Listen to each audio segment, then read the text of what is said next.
Estaba pensando, cada hermano, no sé si reverbera esto mucho, ¿sí? ¿Se oye bien o reverbera? ¿Así? Vamos a ver. ¿Sí? Vale.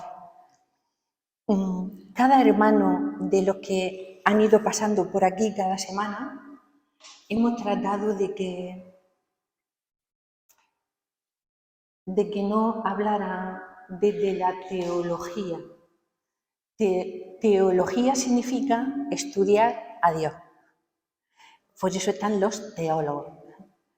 Hemos tratado de buscar hermanos que con su testimonio pudieran hablar del tema. Y el primer tema que se dio, ¿recordáis cuál fue? El amor de Dios. Pues claro, entre nosotros, entre los que convivimos en esta comunidad, nos conocemos. Y entonces pues pensamos en Puri. Puri tiene una experiencia preciosa del amor de Dios, como también lo tenemos otros. Pero bueno, ella fue en ese momento quien os quiso transmitir su experiencia. Y así ha ocurrido con cómo Dios nos salva del pecado. Acordaos de nuestra hermana Charo de Alicante, cómo nos hablaba, cómo trataba de hacer que Cristo fuera el Rey de su vida. Nos habló, ¿no? Jesús Señor, ¿no? El Rey de su vida. Bueno, pues venía pensando que muchas veces el amor, cuando hay dos personas enamoradas, a veces no necesitan ni siquiera palabras, porque con una mirada es suficiente. ¿A que sí? Sí. Quiero decir, cuando dos almas se encuentran, es suficiente una mirada. Pero para hablar del amor de Dios, para hablar de una experiencia del amor de Dios, cuesta trabajo porque estamos tocando un terreno espiritual, no un terreno humano, y entonces estamos súper limitados en palabras, en palabras y en forma.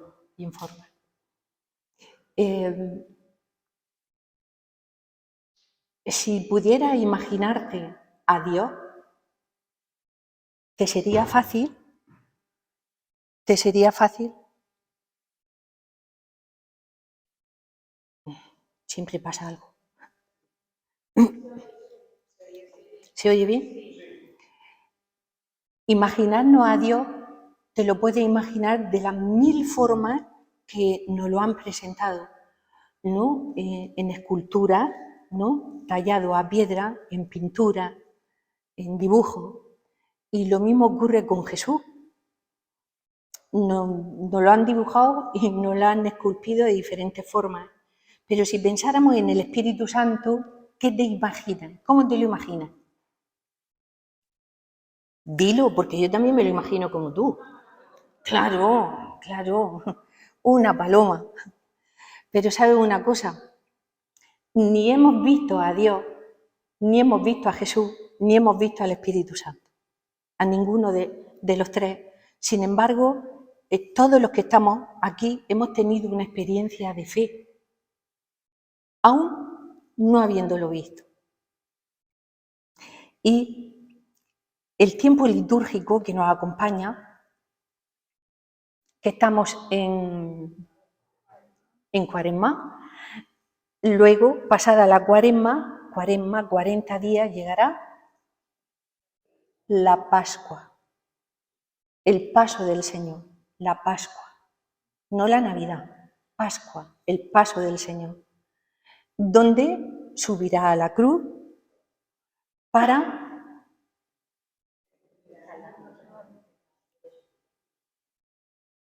Me gusta la variedad de ideas que tenéis.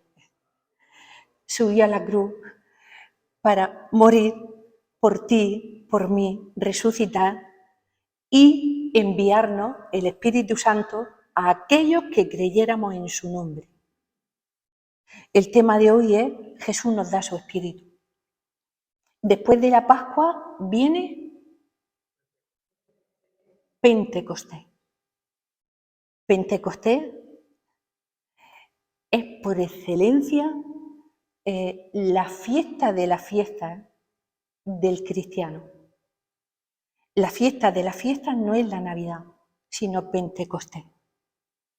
Porque celebramos la venida del Espíritu Santo a aquellos que creemos en Jesús, que Jesús es el Hijo de Dios.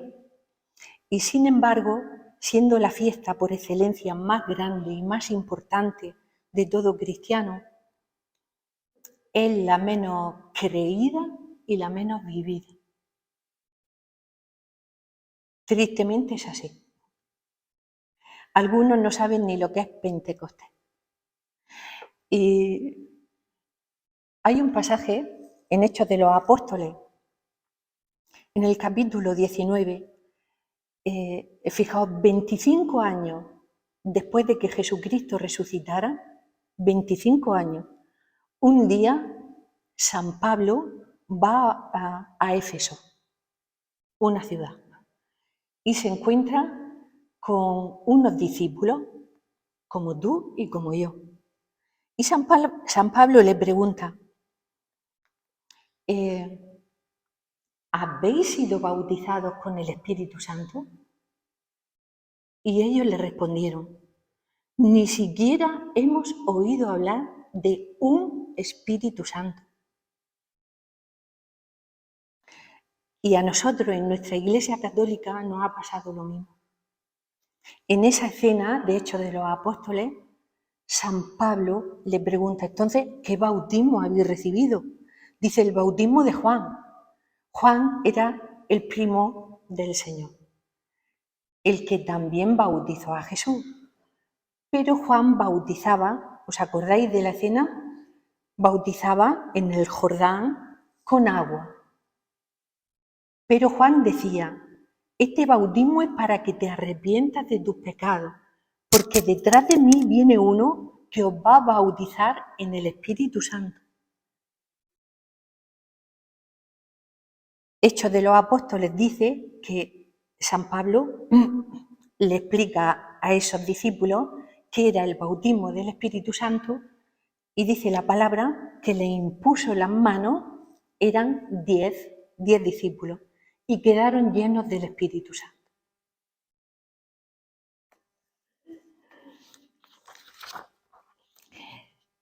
A ver. Antes decía el trabajo que cuesta comunicar todo lo que sea espiritual. Hemos perdido los valores humanos en poquísimos años.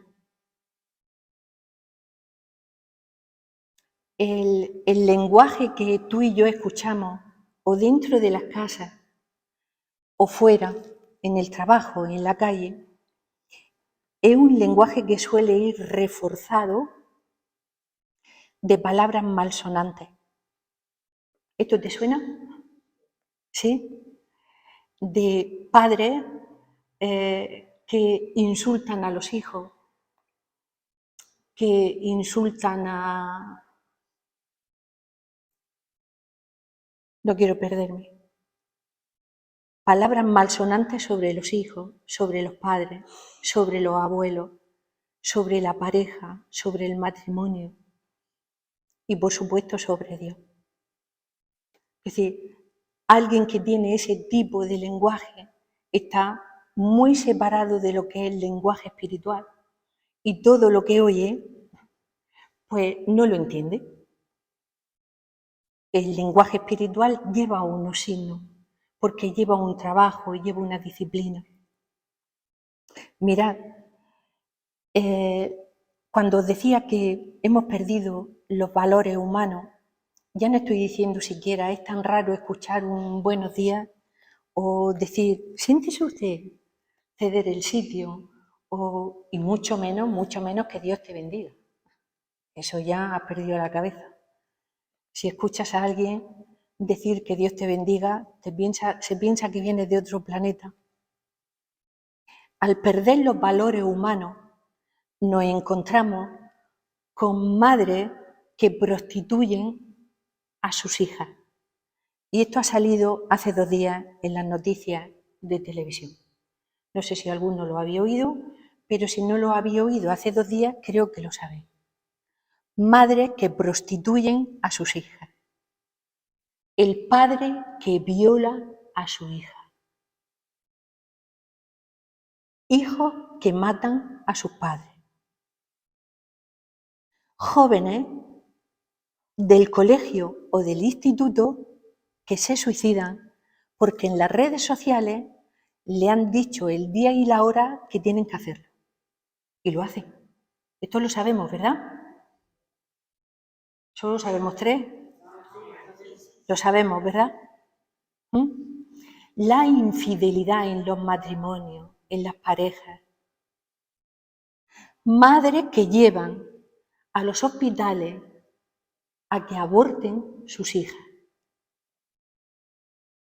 Y a todo esto le llamamos que es lo normal. Tratan de hacernos ver que eso es lo normal. Un desamor total, total. Ya no es solamente los insultos, sino cómo tienes que tener tu espíritu para que a tu propia hija la lleves a un punto de prostitución. O sea, ¿cómo tiene que estar tu alma para hacer eso? ¿Cómo tiene que estar el alma de un padre que viola a su hija? Son cosas inconcebibles, pero que tratan de darnos la noticia como si eso fuera ya lo normal. No es lo normal. Fijaos el trabajo que cuesta entender que Dios vive dentro de ti cuando vemos todas esas señales, todas esas barbaridades, porque son barbaridades. Cuando yo era pequeña decían, había dichos populares, decía, madre mía, esta persona parece que está desalmada. ¿La había oído alguna vez? Desalmada, sin alma. Eso significa desalmada, sin alma. Parece que no tiene alma. La palabra de Dios dice que llegará el tiempo donde se le llamará bueno a lo malo y a lo malo bueno. Y estamos en ese tiempo. Pero no siempre fue así. Hubo un tiempo donde toda la humanidad buscaba a Dios y era feliz con Dios. Hubo un tiempo donde toda la humanidad buscaba a Dios y era feliz con Dios. Y como el tema es recibiréis el Espíritu Santo, quiero apoyar lo que el Espíritu me inspire en una palabra. Uno de los grandes profetas de la Biblia, Ezequiel, mirad, entre 540 o 570 años antes de Cristo, Dios le habló a Ezequiel. Fijaos, hace poco que hemos celebrado 500 años de la muerte de Teresa de Ávila. Teresa de Ávila os suena, ¿verdad? Bueno, pues celebrar 400 años de la muerte de ella, que sí son años. Lo pongo como referencia porque Ezequiel tuvo una revelación de Dios que dejó por escrito, porque así Dios se lo pide. Y aquí es donde quiero que escuche. Quería poner en el WhatsApp de los que estáis haciendo por primera vez el seminario, quería deciros, traer una libreta solo para apuntar esta cita. Solo para apuntar esta cita. Como se quedará grabado, luego lo vuelvo a repetir. 570 años antes de que Jesucristo viniera a la tierra.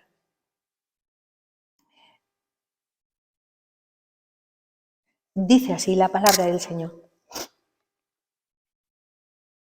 La mano del Señor se posó sobre mí El Señor me sacó en espíritu y me colocó en medio de un valle todo lleno de huesos.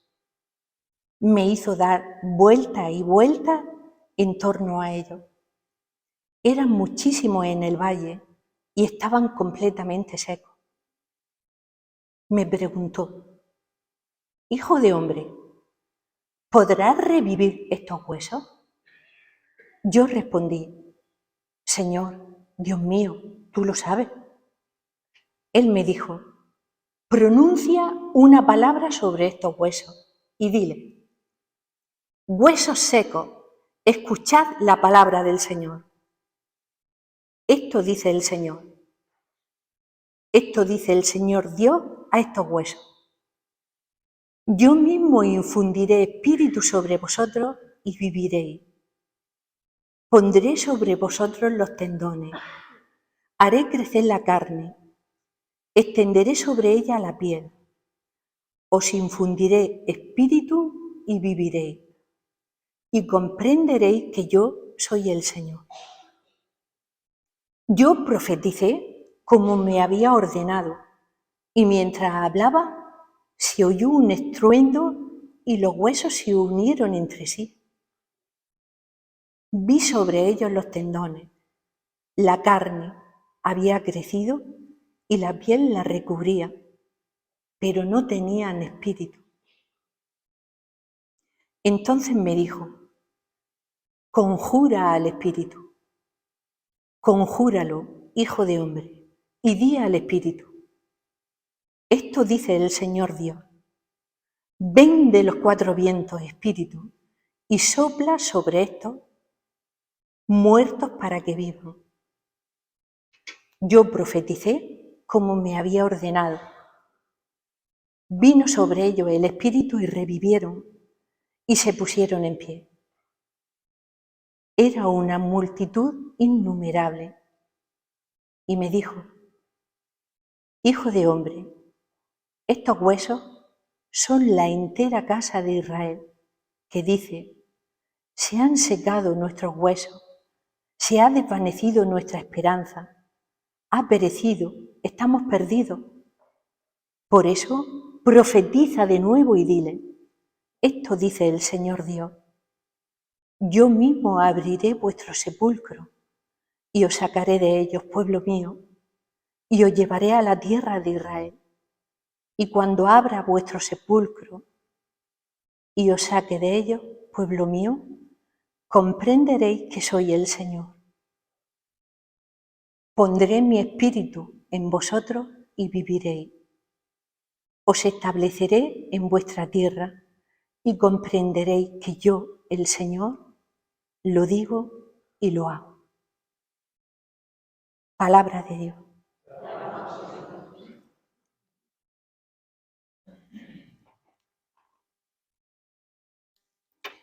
Comienza diciendo que Dios le dice a Ezequiel, le muestra un valle de huesos secos. Imagínate un cementerio lleno de huesos, un huesario. Y dice: ¿qué es lo que ves? Hueso. Hueso. Y Dios dice: profetiza sobre ello. Dile que tengan tendones, que tengan carne y que todo esté recubierto sobre la piel. Ezequiel lo hace y ve cómo esos huesos se recubren. Y le sigue diciendo Dios: ¿qué ves? Y le repite lo que ve.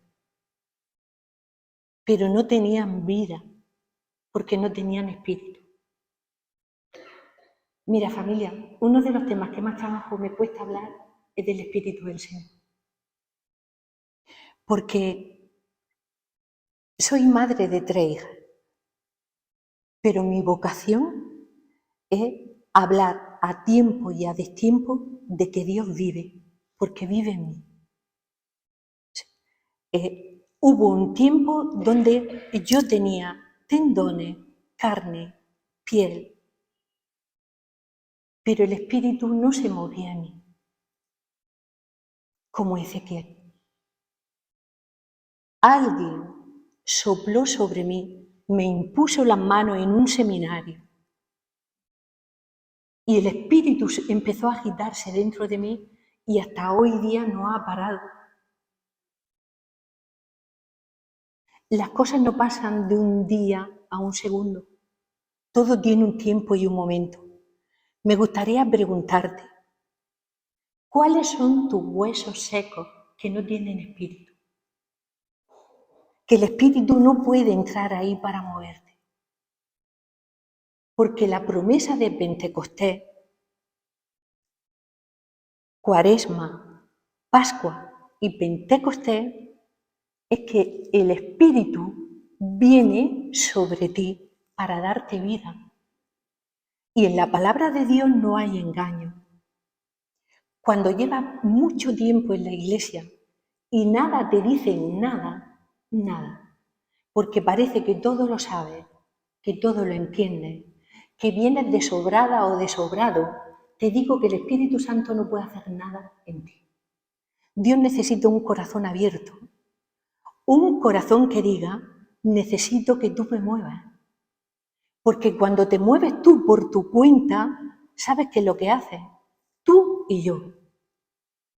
Ponemos a nuestras hijas en cualquier esquina a prostituirlas. Permitimos que nuestro marido, el padre de nuestros hijos, violen a nuestra hija. Insultamos a nuestros padres, le hablamos mal a nuestros hijos, a los nietos, a los abuelos, a los profesores, a los sacerdotes, a la iglesia, al papa. Eso lo hacemos cuando no tenemos el Espíritu Santo vivo en nosotros. El Espíritu Santo es un préstamo. Un préstamo. Como son un préstamo los hijos que Dios pone en nuestro vientre, a las que hemos dado a luz. Es un préstamo. Y todo lo que viene de Dios, todo lo que Dios nos presta, Él quiere que aprendamos a cuidarlo. Si usamos las mismas palabras de desprecio que da el mundo, ¿cómo vamos a pretender cambiar la vida de nadie? Antes os he dicho que en nuestra iglesia no se habla del Espíritu Santo. Y el Espíritu Santo está desde el principio. El primer libro de la Biblia es el Génesis. En el capítulo 1 ya habla del Espíritu Santo. El Espíritu Santo está en toda la Biblia, en todos los tiempos, porque el Espíritu Santo es Dios. Y Dios ha estado desde siempre, como ha estado desde siempre Jesucristo. Cuando digo que se nos presta el Espíritu, en primer lugar, es para que tú tengas la oportunidad de cambiar tu vida. La costumbre que hemos tenido de mentir desaparece. La costumbre que hemos tenido de criticar desaparece, de murmurar desaparece, de robar, de maquinar. Todas las obras del mal van desapareciendo porque el Espíritu Santo va expulsándolo de dentro de nosotros. ¿Se entiende lo que digo? Cuando el Espíritu Santo no es acogido en tu vida, como el hombre tiene necesidad de Dios, y la iglesia no te dice nada, las reuniones de la iglesia te dicen menos, entonces vas dando palos de ciego, vas metiendo los pies en lugares que cada vez te van separando más de Dios, más de Dios. Y creo que todos conocemos a personas que han tenido la experiencia de buscar en la nueva era, de buscar en otras religiones que no tienen nada que ver con Dios, que en la entrada de su casa no hay ningún crucifijo, hay un pedazo de Buda así de gordo y de grande, donde no sé qué te va a dar el Buda, no lo sé. Tal vez trabajo para limpiarlo. Pero Dios viene a regalarte una vida nueva. una vida nueva. Yo sé lo que es mi vida sin Dios y sé lo que es mi vida con Dios. Jesucristo estuvo 30 años donde pasó desapercibido en su tierra y en su pueblo. Quiero que pienses en los años que tú tienes. 30 años donde Jesús fue al colegio que hubiera, ahí estaba Jesús. Tenía que aprender a leer y a escribir. Pero también aprendió desde el Espíritu a rezar. Y iba 3 veces al día al templo con el resto de judíos. Todo judío presenta las oraciones, le presentan los salmos a Dios por la mañana antes de irse al trabajo, al mediodía y antes de anochecer. Eso lo hacía en la época del Señor y actualmente, 3 veces. Jesucristo aprendió a ayudar a su padre en la carpintería. 30 años le dio para aprender a hacer muebles también, seguro. Pero también aprendió de memoria la Torá. La Torá es la Biblia de los judíos. La aprendió de memoria. ¿Por qué era Jesús? No, porque era judío. Y todo judío tiene que aprender qué es lo que dice Dios para poder cumplirlo. Nosotros no nos sabemos de memoria ni un solo versículo de la Biblia. Cuando los curas celebran misa, yo a veces me pregunto, ¿habrá alguien que haya escuchado a Dios? No digo al cura, digo la palabra de Dios. ¿O estará en el banco pensando lo que va a hacer de comer? Todo judío, en su debilidad y en su fuerza, aplican la palabra de Dios porque se la saben de memoria. Me gusta recordarte que un niño judío con 8 años se sabe 80 salmos de memoria. Hay 150, pues con 8 años se saben 80 salmos de memoria. Pero no solo 80 salmos, se saben libros completos de la Biblia. Libros completos, desde el principio hasta el final. ¿Sabes quién se lo enseña? Su padre, en la casa. Hemos llegado nosotros a ser tan modernos. Hoy me acordaba de las formas multiformas que tiene el demonio de desviar tu mirada y la mía de Dios. Hemos pasado de la misa que se celebraba de espaldas al pueblo, algunos de vosotros lo habréis visto, ¿no? Sí. De espaldas al pueblo. Y se celebraba en latín. Yo llegué a pensar, digo, qué hermosura que aún sin entender nada, porque el padre David, esto lo repito porque él lo decía muchas veces, él por supuesto celebraba misa de espaldas, ¿no? Y en latín. Y una vez compartiendo con él yo le decía, pero fíjate David, digo que el Espíritu Santo no ha dejado de levantar a hijos, a verdaderos hijos y a santos. En cada siglo Dios ha ido levantando de su pueblo, de lo que no entendía, de lo que no comprendía, el Espíritu Santo venía y levantaba a un hijo de Dios. ¿Cuál es la forma de levantar a un hijo de Dios? El deseo que tienes de hablar con Él, de hablar con Jesús. Es un deseo más fuerte que el de casarte, el de ser madre, el de parir o el de ser abuela. Es un deseo tan fuerte que tienes miedo de que se vaya. Es un amor tan fuerte que llega a dolerte el alma de verdad. Y eso es lo que hace el Espíritu. Va levantando hijos en cada siglo para que sean testigos de la fe. Pues Pasamos de la misa de espaldas, dicha en latín, a todo vale. Todo vale. Todo vale tanto que lo que diga el cura ni me interesa porque sé más que él.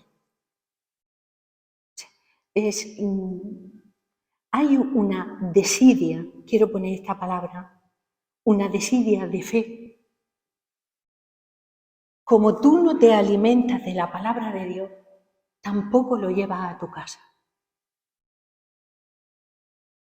Y si en tu casa existe el lenguaje, ojalá y no, pero si en tu casa existe ese lenguaje ordinario y mundano, de palabras malsonantes, de palabras hirientes, esta es la oportunidad que Dios te da para que le digas: ven Espíritu Santo, ven a mi vida, para que tus hijos no sean del montón, para que tú no seas del montón, para que seas capaz de gastar tu vida. Esta palabra era del padre David, siempre decía: hay que gastar la vida amando, amando, amando. Que yo no me caso para que el otro me haga feliz, me caso para yo hacer feliz al otro. Eso es amar. Eso es amar en la Biblia. Mientras estás diciendo: tengo muchísimos problemas, de verdad, es que todo me sale mal, tengo muchísimas enfermedades, me falta trabajo, no me entiendo con mi marido, con mi hijo menos todavía. Quiero recordarte a lo que estás llamado tú y yo. Cuando comenzábamos la Cuaresma, se abre siempre por el capítulo de San Juan, donde vemos a Jesucristo. Precisamente, perdón, porque antes me he despistado y acabo de recordarlo.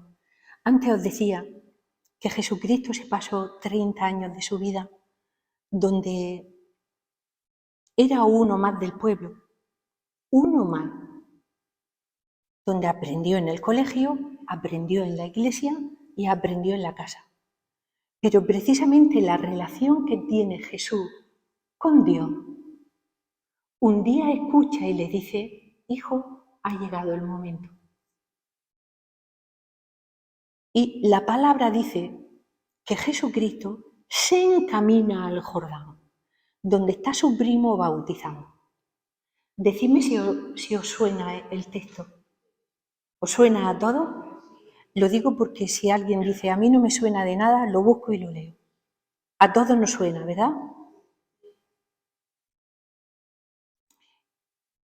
Bueno, pues recordamos cómo Jesucristo se mete en la fila. Yo he estado 9 veces en Jerusalén. He estado en el Jordán y de las 9 veces he estado 4 veces, solo 4, en el lugar explícito donde el Bautista bautizó a Jesús. Y ahí también el padre David nos volvió a rebautizar a todos los que íbamos. Algunos de los hermanos estamos aquí todavía. Bueno, ¿por qué digo esto?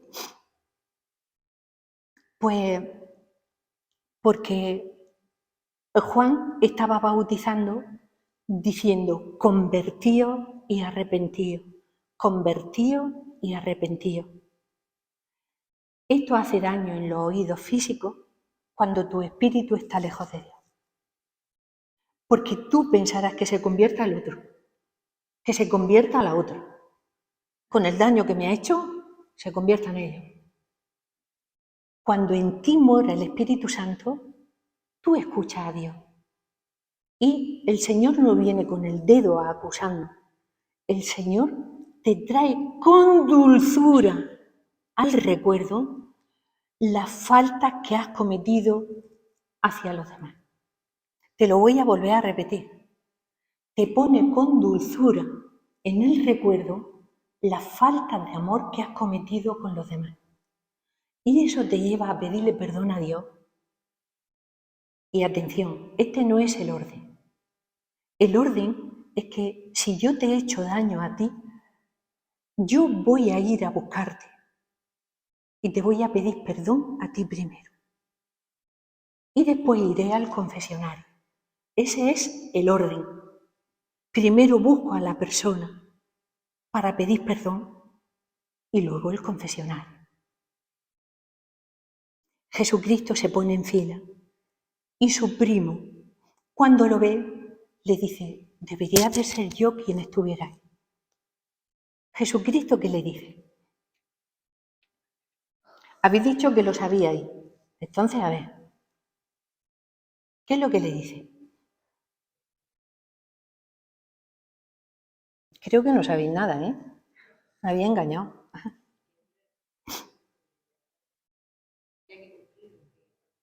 A ver, fuerte, Emilia.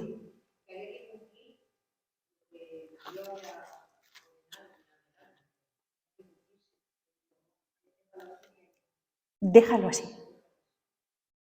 Dios lo ha dispuesto así, mi Padre lo ha dispuesto así, hazlo así. Es ahí que dijo, no soy digno de desatarle. Hombre, eso sí lo sabéis. Muy bien. Pues os leo una porción de Mateo, que tiene que ver contigo y conmigo. Está en el capítulo 3 de San Mateo. Dice, entonces Juan se lo permitió. Apenas se bautizó Jesús, salió del agua, se abrieron los cielos y vio que el Espíritu de Dios bajaba como una paloma y se posaba sobre él. Y vino una voz de los cielos que decía, este es mi Hijo amado, en quien me complazco. Entonces Jesús fue llevado al desierto por el Espíritu para ser tentado por el diablo. Y después de ayunar, al fin sintió hambre. El tentador se le acercó y le dijo, si eres hijo de Dios, di a estas piedras que se conviertan en panes. Pero él le contestó, está escrito, no solo de pan vive el hombre, sino de toda palabra que sale de la boca de Dios. Entonces el diablo lo llevó a una ciudad santa, lo puso en el alero del templo y le dijo, si eres hijo de Dios, tírate abajo, porque está escrito, ha dado órdenes a sus ángeles acerca de ti, y te sostendrán en sus manos para que tu pie no tropiece con las piedras. Jesús le dijo, también está escrito, no tentará al Señor tu Dios.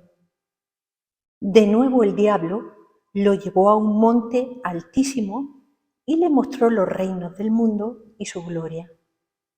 Y le dijo, todo esto te daré si te postras y me adoras. Entonces dijo Jesús, vete, Satanás, porque está escrito, al Señor tu Dios adorarás y a Él solo darás culto. Entonces lo dejó el diablo y he aquí que se acercaron los ángeles y lo servían. Palabra del Señor.